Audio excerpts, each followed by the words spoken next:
I'm Ethan, I'm 29 years old, and at a family barbecue, my own father told me I wasn't part of the family in front of everyone.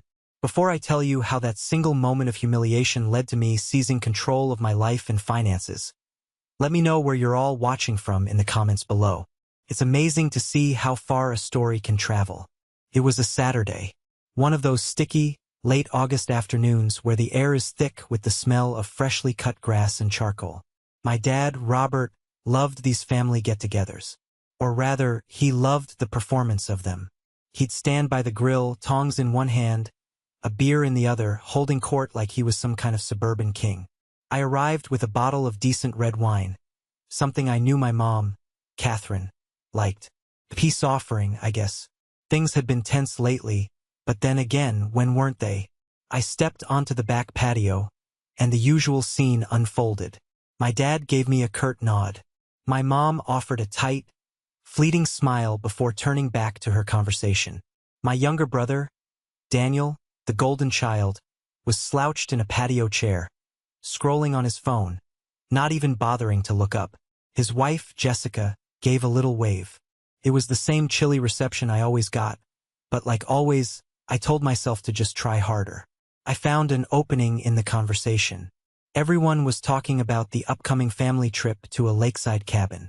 I'd been hearing about it for weeks, seeing the pictures of the rental online that my mom kept posting in the family group chat. I saw my chance to connect, to be part of the excitement. I can't wait for our vacation, I said, trying to sound casual and upbeat. That lake looks amazing. The chatter stopped.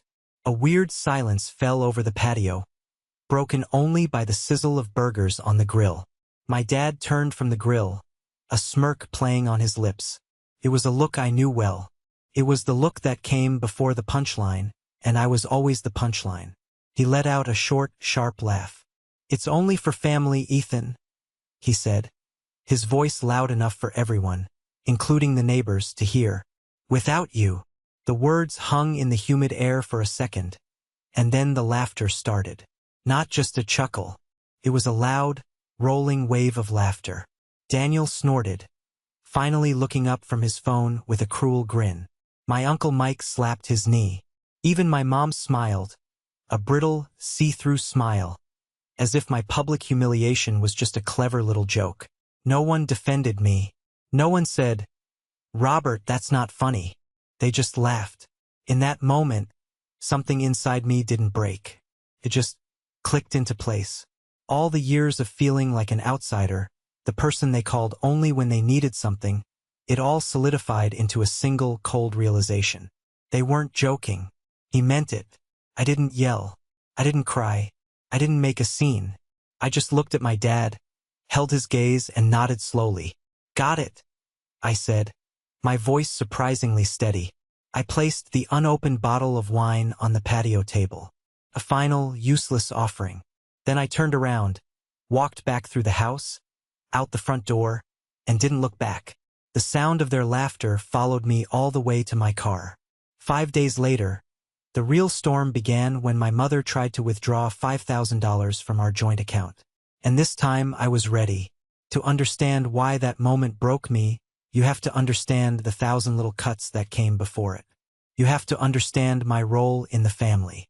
I wasn't just the son or the brother. I was the family's unofficial on-call IT guy, financial advisor, and emergency repairman. It happened so gradually I didn't even notice I'd been given the job. I work as a freelance graphic designer. I'm good at it, and my salary has been steadily growing over the years. But in my family, a good salary didn't mean success. It meant I had a greater capacity to solve their problems. I remember one night it was almost 1 a.m. I was finishing up a project with a tight deadline. My phone rang. It was my dad. "Ethan, the Wi-Fi's out again," he said. "No hello, no how are you. Just a statement of fact, an expectation. I can't watch my show." I was exhausted. "Dad, did you try restarting the router like I showed you?" "I'm not a tech wizard like you," he grumbled. "Just get over here and fix it." So I did. I saved my work, got in my car, and drove the 40 minutes to their house. I walked in, reset the router, the same way I'd showed him a dozen times, and watched the little green lights blink back to life. He grunted a thanks, without looking away from the TV that had just flickered on. I drove 40 minutes back home, my project waiting for me, feeling that familiar, hollow ache of being useful but not valued. Then there were the financial emergencies. A few months ago, we were all out for my mother's birthday dinner. When the check came, my mom made a big show of patting her purse. "Oh, dear," she sighed. "I must have left my card at home." My dad's card was, conveniently, declined. Daniel just shrugged, saying he was tight on cash. All eyes turned to me, so I paid. The whole bill. Over $300. They thanked me, of course, but the next day, my mom posted a family photo from the dinner on Facebook. Everyone was in it, tagged and smiling. Except me. I was the one holding the camera. The biggest tool of their control, though, was the Family Emergency Fund. It was my mom's idea, a joint savings account where we would all contribute a little each month. "For a rainy day," she'd said brightly. "You never know when someone might need help." It sounded reasonable, but somehow my little bit was always the biggest. "Ethan, your salary is the most stable," she'd reason. "It only makes sense for you to be the main contributor." I agreed because I wanted to be a good son. I wanted to believe in this idea of us as a unit, a team. I set up an automatic transfer. Every month, a significant chunk of my income went into that account. An account my mother also had a debit card for. I saw it as an investment in my family's security. I never imagined it was actually a slush fund, and I was the only one funding it. That was the foundation everything was built on. My money, their needs, and my desperate hope that one day, my contributions would finally buy me a real seat at the table. The barbecue proved just how wrong I was. My boyfriend, Liam, saw it long before I did. We'd been together for 2 years, and from the outside looking in, he had a perspective I just couldn't access. He was calm, logical, and had a family that actually seemed to enjoy each other's company. They'd call him just to chat, to share a funny story. It was a foreign concept to me. We'd be at our apartment, enjoying a quiet evening, and my phone would buzz. It would be a text from my mom. "The garbage disposal is making a weird noise." Or a call from Daniel. "Hey, can you look at my resume? I need it by tomorrow." I'd sigh, and Liam would just give me this look. A look of gentle, patient frustration. One evening, after I spent an hour on the phone walking my dad through how to connect his new printer, Liam finally said it. We were sitting on the couch, the TV on mute. "You realize they only call when something breaks, right?" he asked, his tone soft, not accusatory. I immediately got defensive. It's a strange instinct, the way you protect the very people who are hurting you. "That's not true," I said a little too quickly. "They're just not big on small talk." "You don't get it, Liam. That's just how my family is." "I get that they rely on you, Ethan," he countered, picking his words carefully. "But do they support you? When was the last time your dad called just to ask how your big project was going? When was the last time your mom remembered the name of that client you were stressed about?" I didn't have an answer. The silence in the room was my answer. My mind raced, trying to find an example to prove him wrong, and I came up empty. He was right. My phone was a hotline for their needs, not a line for connection. He pressed on, gently. "All I'm saying is that a relationship is a two-way street. It feels like you're paving the whole road, and they're just driving on it." His words stung because they were true. They were a seed of doubt planted in the back of my mind, a seed I tried my best to ignore. I loved my family, or at least I desperately wanted to. I believed that this was what love and duty looked like. You show up, you fix things, you provide. You earn your place. Liam's family was different, and I told myself they were the exception. My family was the norm, but the seed was there. And every time my phone buzzed with another demand, another emergency that only I could solve, that seed would sprout a little bit more. Liam never said, "I told you so." He didn't have to. He would just be there, a quiet, steady presence, a constant reminder of what healthy support actually looked like. He was showing me a different kind of family, one built on mutual respect, not on obligation and endless one-sided giving. And slowly, painfully, I was starting to see the difference. The real turning point, the thing that set the stage for the barbecue disaster, was a 3-day weekend trip Liam and I took to a little town in the mountains. It was his idea. He saw how stressed I was, constantly tethered to my phone, waiting for the next family crisis. "Let's just go," he said. "Turn off our phones. Just for a couple of days." The idea was terrifying. Disconnecting felt like an act of rebellion. What if the water heater broke? What if my mom needed a ride somewhere? But Liam was persistent, and a part of me was desperate for the escape. So we went. For 3 days it was bliss. We hiked, we ate at a small local diner, we read books by a fireplace. It was quiet. For the first time in years, my shoulders weren't tense, and I wasn't anticipating the next demand. On our last day, feeling happy and relaxed, I posted a single photo on my Instagram. A picture of 2 pairs of hiking boots in front of a scenic mountain view. I didn't tag anyone. I just wrote, "Much needed peace." By the time we were driving home, my phone, which I had just turned back on, began to explode. It was like I'd committed a cardinal sin. The first text was from my brother, Daniel, in the family group chat. A simple, passive-aggressive, "Wow, must be nice." Then my mom, a private text, "I saw your picture. I'm glad you're having fun.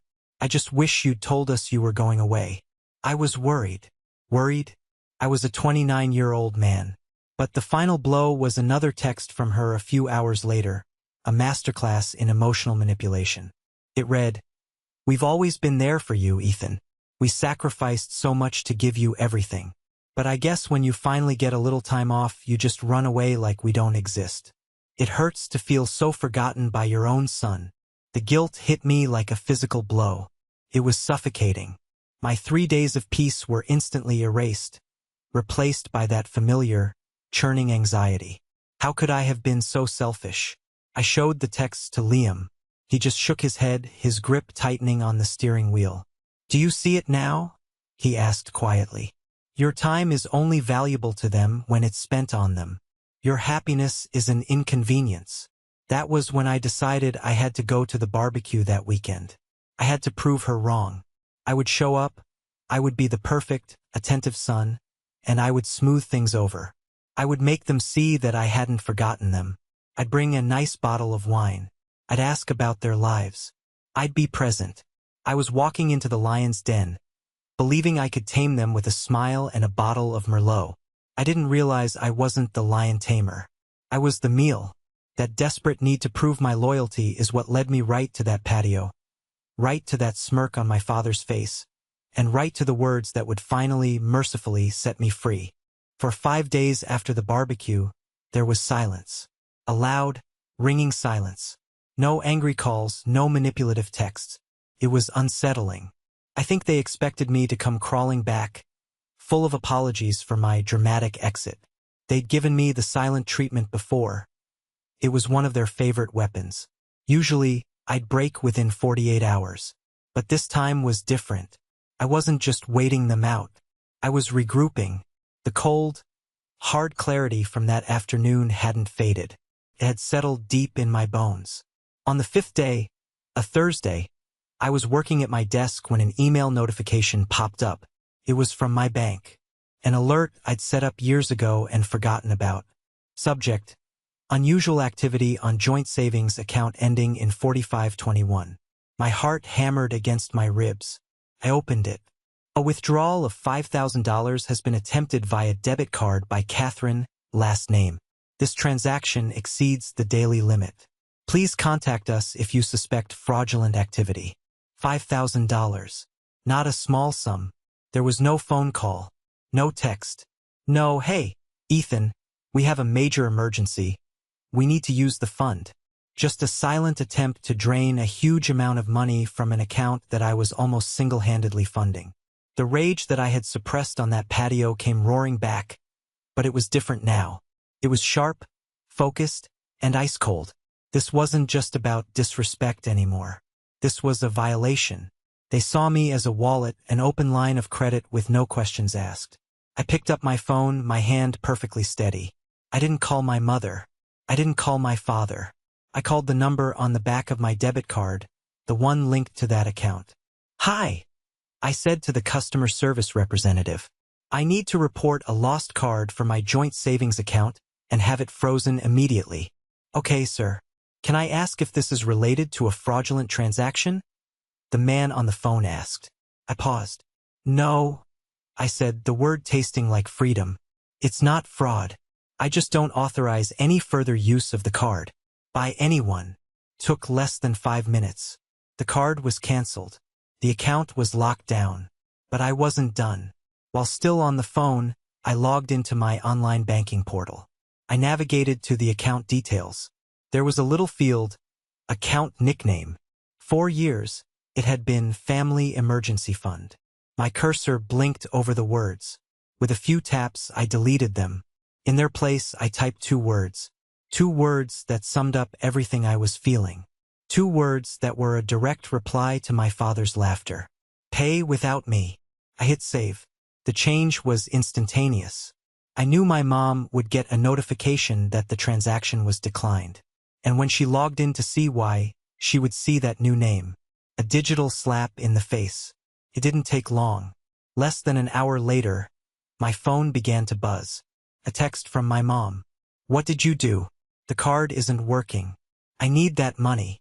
Then another. Ethan, this isn't funny. Call me now. Then a text from my dad. Your mother is hysterical.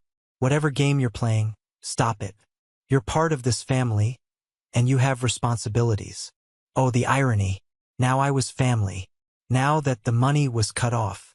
I screenshotted the new account name, Pay Without Me, and sent it to the family group chat. Then I put my phone on silent, grabbed my jacket, and went for a long, long walk. The buzzing in my pocket felt like the death rattle of a relationship I should have ended years ago.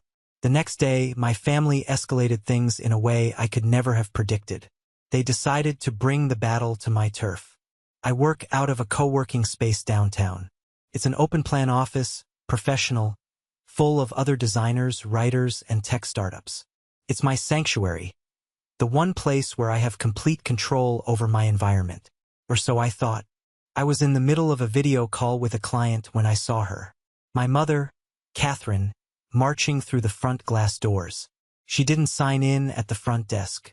She just walked straight in, her eyes scanning the room like a hawk until they landed on me. My client was in the middle of explaining a design change when my mother appeared at the side of my desk. Ethan, she said, her voice loud and trembling with manufactured emotion.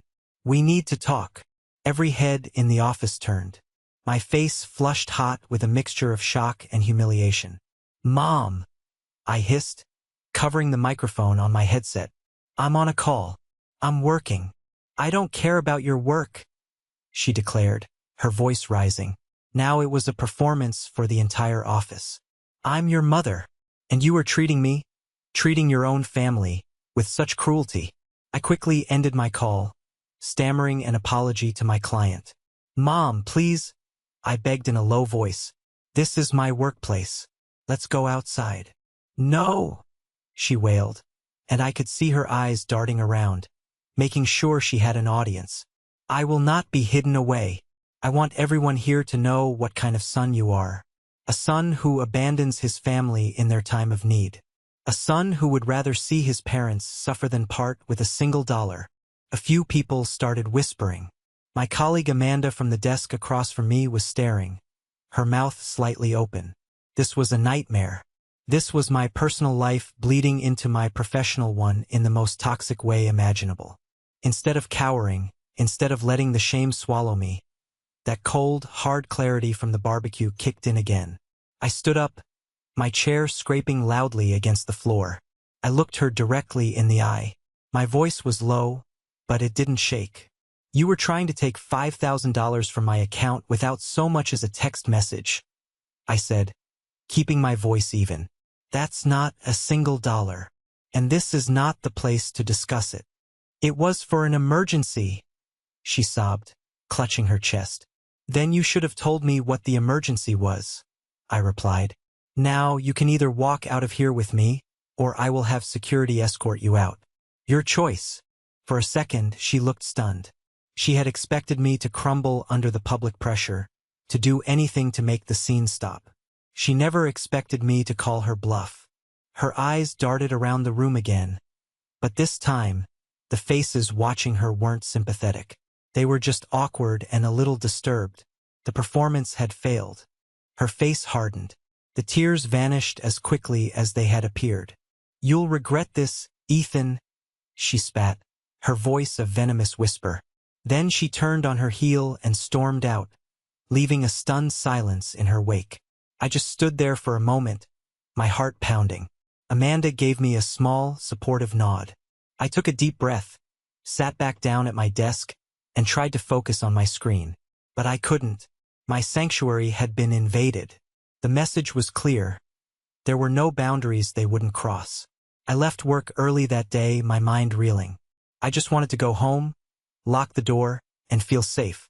I walked up to my apartment, put my key in the lock, and felt my blood run cold. The door was already unlocked. I pushed it open slowly, and there they were. My father, my mother, and my brother Daniel. They were in my living room, my sanctuary. Daniel was lounging on my sofa, his shoes on my coffee table, scrolling on his phone as if he owned the place. My parents were standing by the window, arms crossed, like a tribunal waiting for the accused to arrive. "How did you get in here?" I asked, my voice barely a whisper. "Your mother has a spare key," my father, Robert, said, his tone dripping with authority. "For emergencies." "This isn't an emergency," I shot back, my voice gaining strength. "This is breaking and entering. Get out of my apartment." My father took a step toward me. "Watch your tone," he boomed. "We are still your parents. You will show us respect. Then act like it." The words ripped out of me before I could stop them. Parents don't invade their son's home. Parents don't humiliate their son in front of his entire family.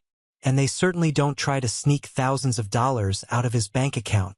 "It was for the family," my mother cried, starting up her waterworks again. Daniel is in some trouble. He needed our help." Finally, a sliver of the truth. I looked over at my brother. He didn't even have the decency to look ashamed. He just kept his eyes glued to his phone. "What kind of trouble costs $5,000, Daniel?" I asked him directly. He just shrugged. My dad stepped in again, pointing a finger at me. "This is your fault. You've changed ever since you started dating him." He practically spat Liam's name. "He's been putting these poisonous ideas in your head, turning you against your own blood. That was it. They could attack me, use me, humiliate me, but they were not going to touch Liam." "Leave him out of this," I said, my voice dangerously low. "Liam is more of a family to me than any of you have ever been. Now, I'm not going to say it again. Get out of my house." I walked over to the door and held it open. A silent, unmovable command. My mother looked at me, her face a mask of disbelief and fury. "You are making the biggest mistake of your life, Ethan. You're going to be all alone. And when you come crawling back, don't expect us to be here for you." "Don't worry," I said, looking her straight in the eye. "I won't be." They filed out, one by one, their shoulders stiff with indignation. My father bumped my shoulder hard as he passed. I didn't flinch. I just shut the door behind them, locked it, and leaned against it, my body trembling with adrenaline. Later that evening, as Liam and I were changing the locks on my door, he looked at me. "I'm so sorry you're going through this, Ethan." I shook my head. "Don't be. This is exactly what I needed." I looked down at my phone, at the folder where Liam had been quietly saving screenshots of every manipulative text, every passive-aggressive comment my family had sent for the past year. He'd shown it to me after they left. "They think this is a family dispute," I said, a new kind of determination hardening my voice. "They're about to find out it's a legal matter, and I have the receipts." In the days that followed, the silence from my family was replaced by a low-grade, constant harassment. Blocked numbers would call my phone. Anonymous emails would show up in my inbox, full of guilt-tripping language.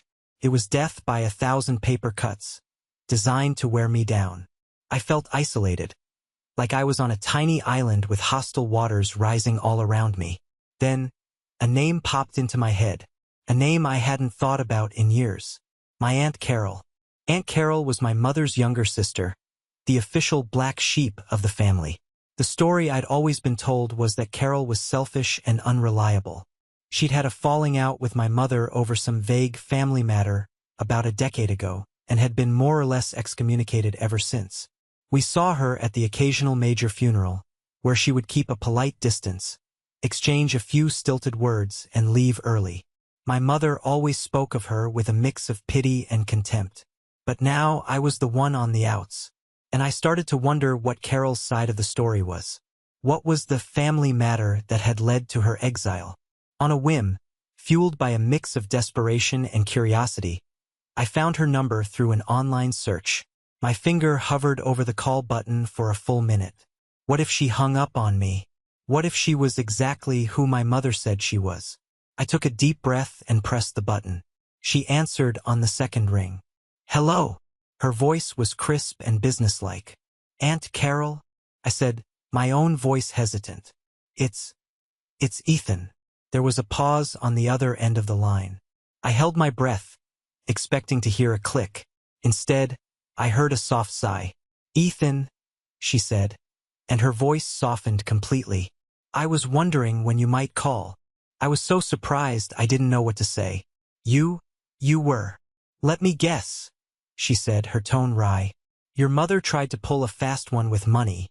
You pushed back, and now you're public enemy number one."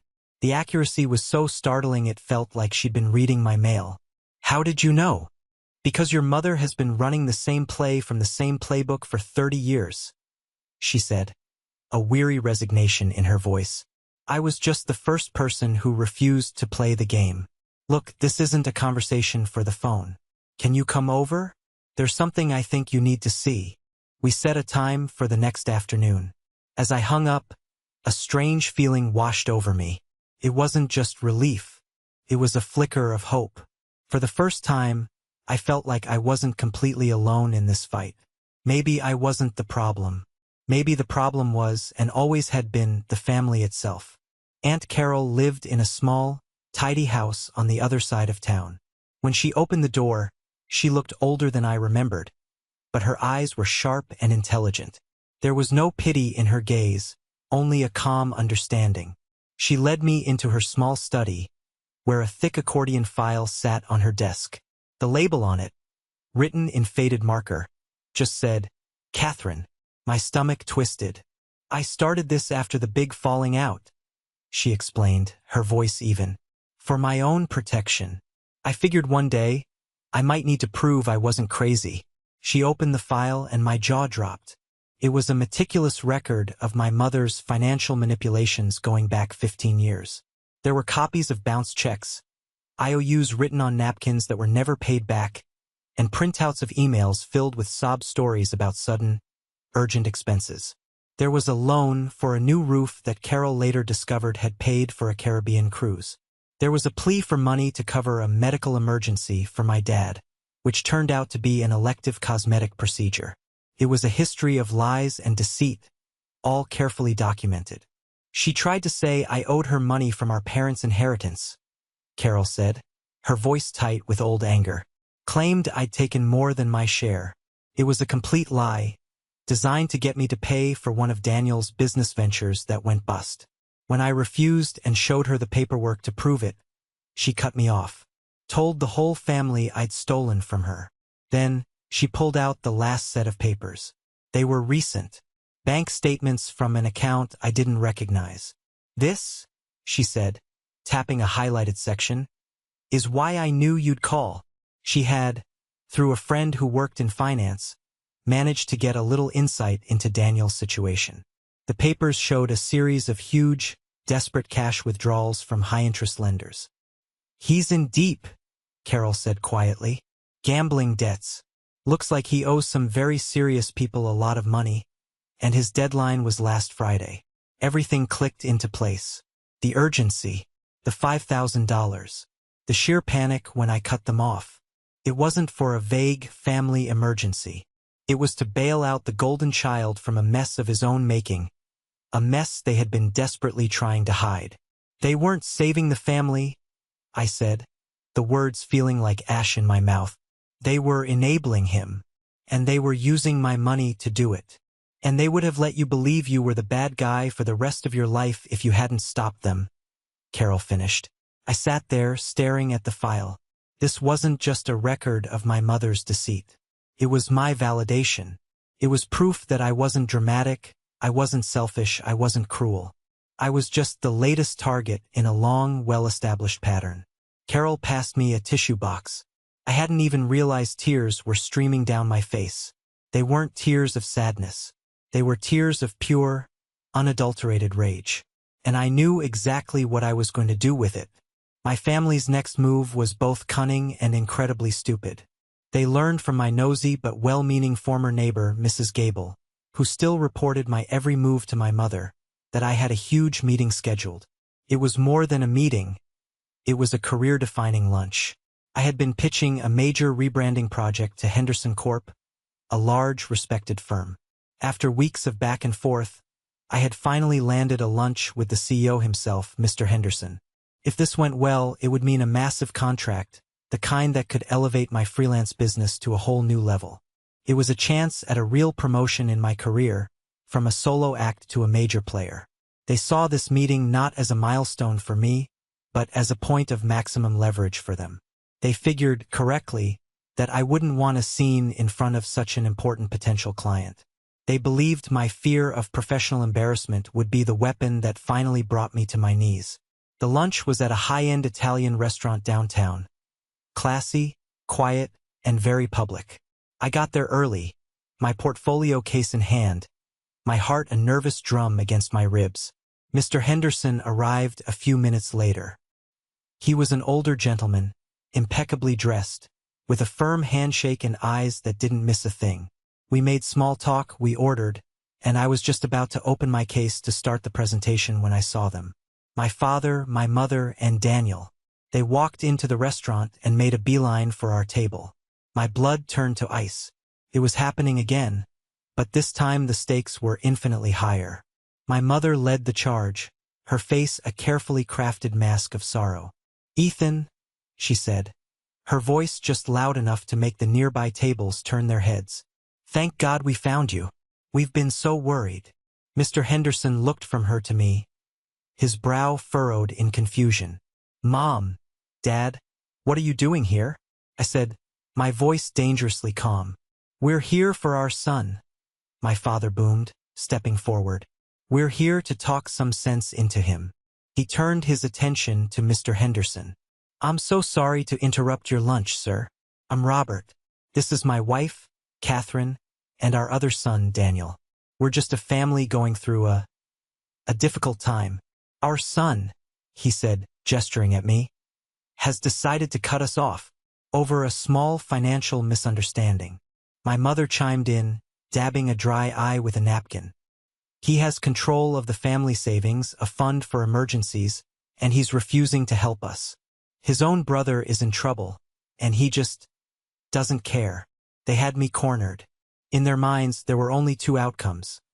Either I would publicly cave and agree to give them the money to make them go away, or I would lose my temper, cause a scene, and destroy my own career. They thought they had laid the perfect trap. I looked at their smug, expectant faces. I saw Daniel smirking behind my father's shoulder. They thought they knew me.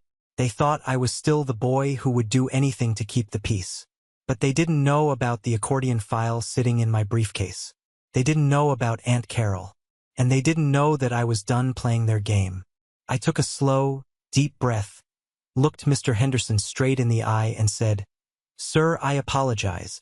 This is not a small misunderstanding. This is a calculated ambush.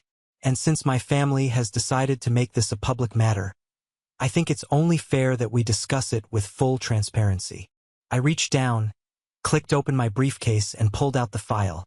I placed the accordion file on the crisp white tablecloth. It landed with a soft, heavy thud that seemed to echo in the suddenly quiet restaurant. My parents' confident expressions faltered. Daniel's smirk vanished. They stared at the file as if it were a snake.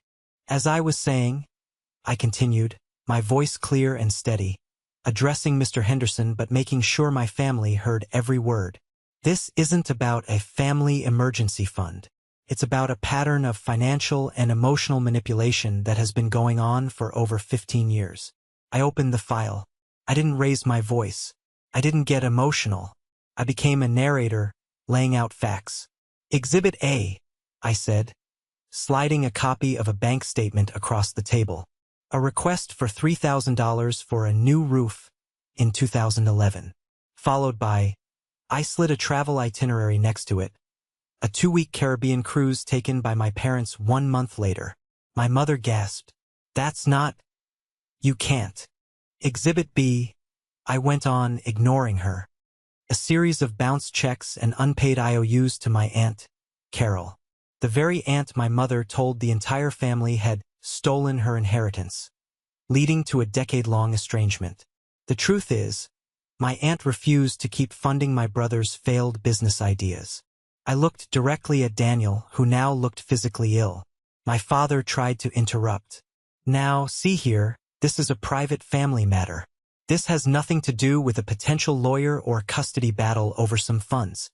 You made it a public matter when you walked up to this table, I countered sharply. You brought my career into this. Now we're going to finish it. I saved the worst for last. I pulled out the final documents Carol had given me, the statements from the high-interest lenders.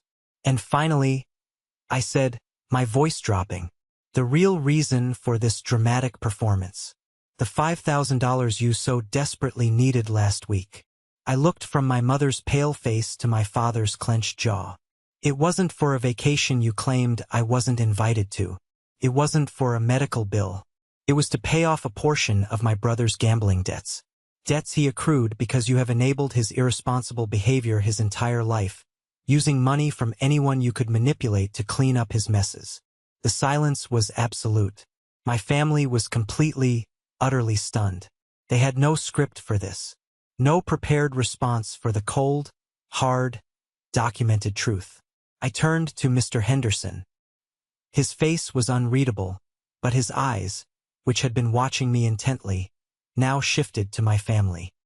He looked at them, one by one, with an expression of profound disappointment and disgust. So, you see, sir, I concluded, closing the file. I'm not refusing to help my family. I'm refusing to be their accomplice. I'm refusing to fund a lifestyle of deceit and enable an addiction that is clearly tearing them apart. The account is named, Pay Without Me, because their bills are no longer my responsibility. I leaned back in my chair. I had laid everything bare. The power had shifted so completely it was almost a physical force in the air. They were exposed, stripped of their lies, right in the middle of a fancy restaurant, right in front of the man they thought would be my undoing. My mother opened her mouth, but no sound came out. My father just stared, his face a blotchy red. For the first time in my life, I saw them for what they were. Not powerful tyrants, but frightened, hollow people whose only weapon had just been taken from them. And it was the most liberating feeling in the world.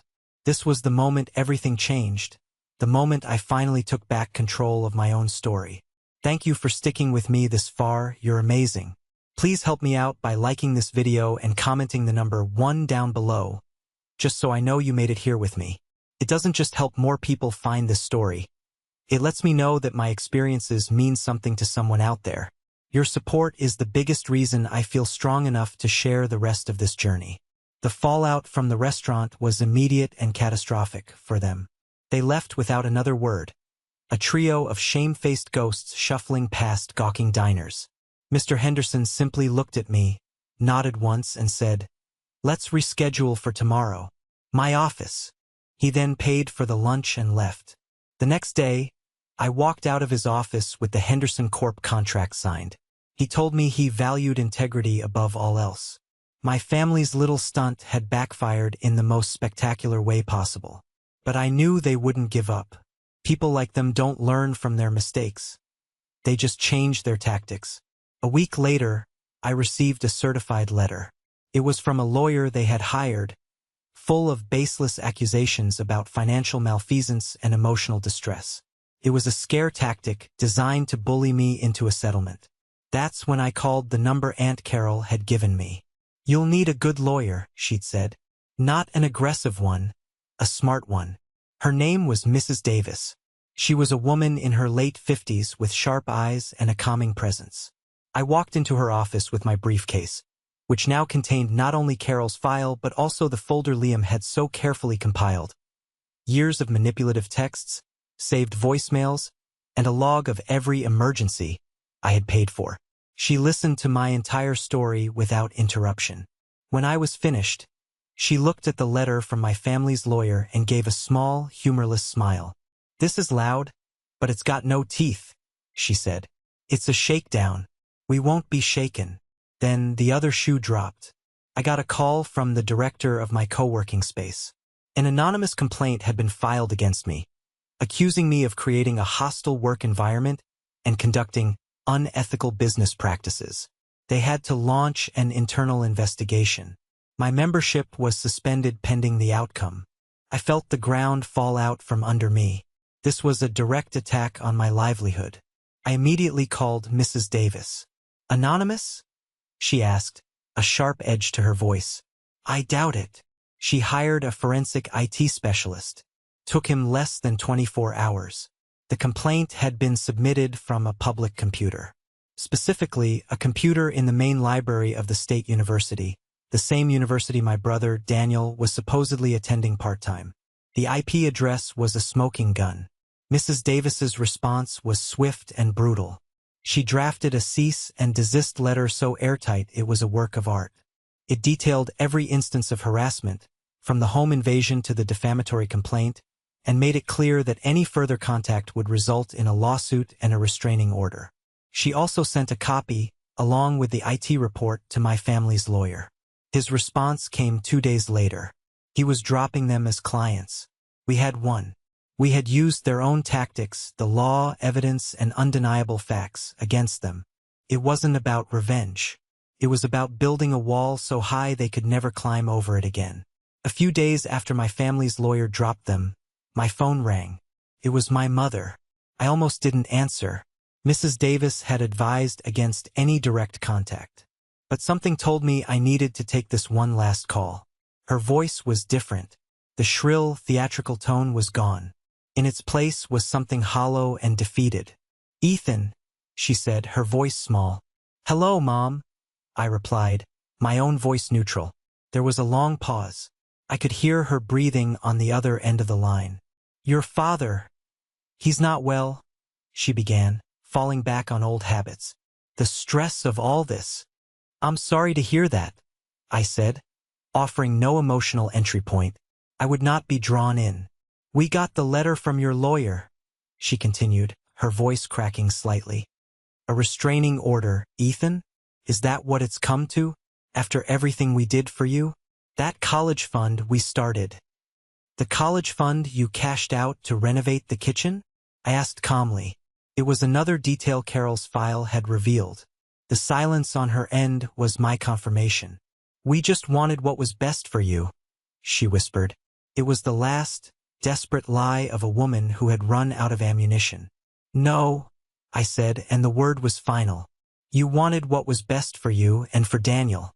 You wanted a son who would be your safety net, no matter the cost to him. I can't be that person anymore." I could hear her start to cry, and for the first time it might have been real.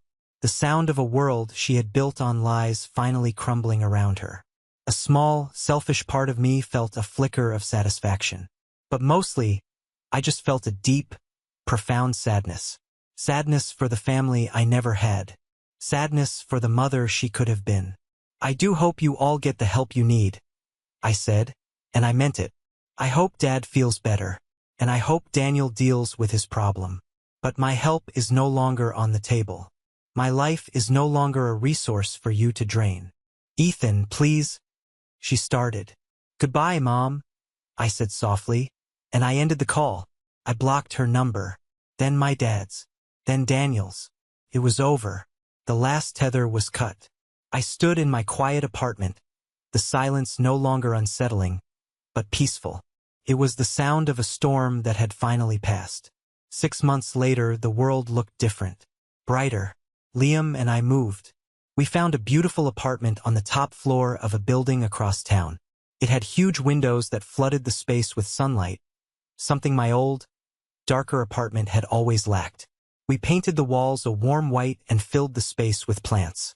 Felt like a home, not just a place to live. Felt like ours. My career had, to my astonishment, skyrocketed. The Henderson Corp contract was a massive success. Word of mouth from Mr. Henderson led to 2 more major clients. I was so busy I had to hire another designer to help me. I had a team. I was a boss. The salary I was earning now made my old income look like pocket money. I was building an empire, not just a career. The best part, though, was the peace. My phone no longer felt like a bomb waiting to go off.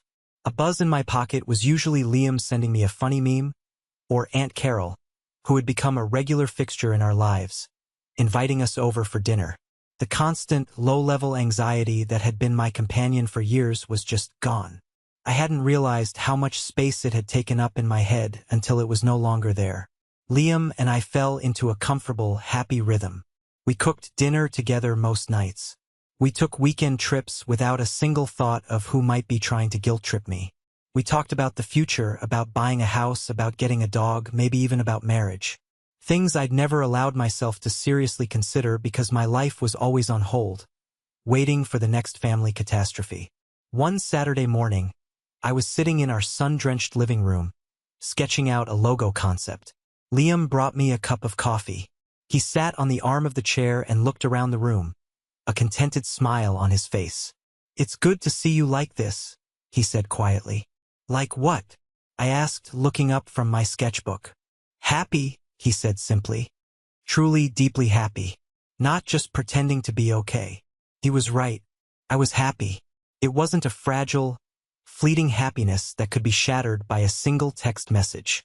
It was a solid, foundational happiness that I had built myself on my own terms. I had survived the storm, and I had walked out into the sunshine on the other side. That afternoon, Aunt Carol came over with a housewarming gift, a bottle of champagne and a framed photo. It was a picture of her and my mother as young girls, laughing on a swing set. "To remind you that things weren't always broken," she said, a little sadly. "And to remind you that you have family who loves you for who you are, not for what you can do for them." We popped the champagne and made a toast. To new beginnings, to chosen family, and to the quiet, beautiful, ordinary life I had fought so hard to claim. The sunlight streamed through the window, and for the first time, I felt completely and utterly free. About a year after what I now called the liberation, a letter arrived. It was a thick, cream-colored envelope, and the return address was my parents' house. My father's shaky, unfamiliar handwriting was on the front. My first instinct was to throw it away, to not even let it into my new, peaceful life. But curiosity, and maybe a final, lingering thread of something I couldn't name, made me open it. The letter was 4 pages long, written on legal pad paper. It was not the angry, blustering tirade I might have expected. It was something far stranger, a clumsy, rambling attempt at an apology. He wrote about his own difficult childhood, about the pressure he always felt to provide. He talked about how he saw Daniel's failures as his own, and how he'd been desperate to fix them, no matter the cost. He tried to explain the barbecue comment, calling it a stupid, terrible joke that went wrong, a product of stress and too much beer.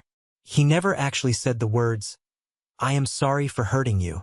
Instead, he said things like, "I regret how things turned out," and "mistakes were made."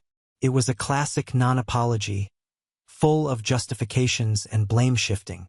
He was sorry for the situation, but not for his role in creating it. The last page was the most revealing. He wrote that Daniel had finally hit rock bottom after we cut contact. Without my financial safety net, his gambling debts had caught up to him in a serious way. He'd lost his part-time job, and Jessica had left him, threatening to fight for sole custody of their child if he didn't get help. He was now in a court-mandated rehab program. My mother was working 2 jobs to help pay for it, and they might have to sell the house. The very house I'd helped them maintain for years. The letter ended with a tentative, hopeful question. "Maybe, when Daniel is better, we can all sit down and talk." Try to be a family again. I read the letter twice. The Ethan of a year ago would have been wrecked by it. He would have felt a surge of guilt, a pang of responsibility. He would have seen their struggle as his failure. But I wasn't that Ethan anymore. I felt a distant sadness for them, for the mess their lives had become. I felt a flicker of hope for Daniel, that maybe this rock bottom was what he truly needed. But I felt no guilt. I felt no obligation.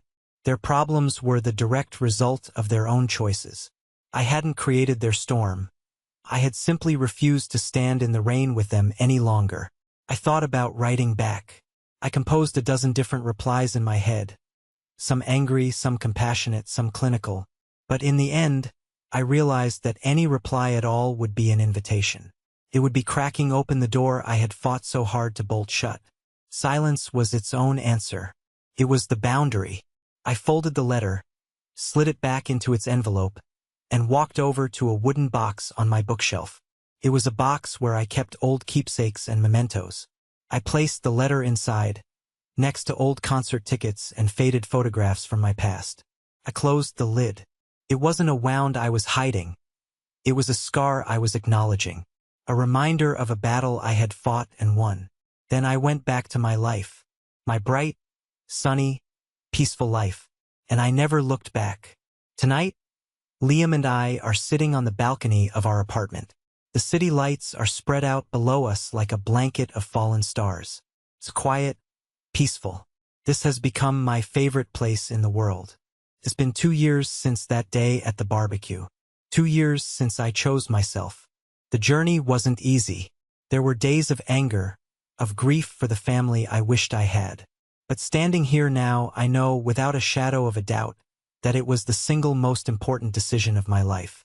For so long, I thought family was an obligation, a non-negotiable contract you were born into.